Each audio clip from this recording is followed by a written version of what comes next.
Unlocking the Secrets of Best of Luck, an English Phrase Guide. Hello, language enthusiasts. Today, we're diving into a popular English expression, best of luck. This phrase is often used in everyday conversations, and understanding its nuances can really enhance your English skills.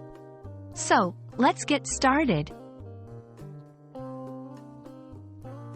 Best of luck is a phrase used to wish someone good fortune or success in an upcoming endeavor.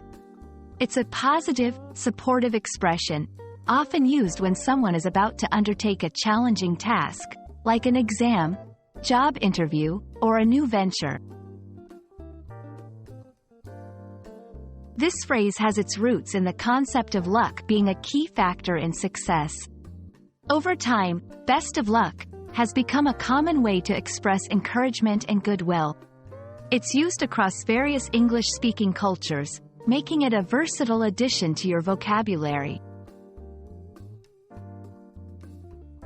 You'll often hear best of luck in formal and informal settings.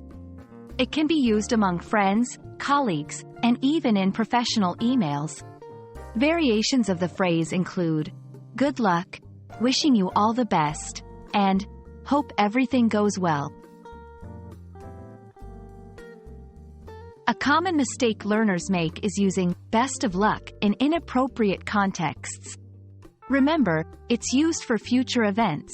Saying it after an event has occurred can seem odd or insincere. Best of luck is a simple yet powerful phrase in the English language, conveying support and positivity. We hope this video has shed light on its usage and meaning. Best of luck in your English learning journey. Remember, practice makes perfect, so don't hesitate to use this phrase in your daily conversations. See you in the next video.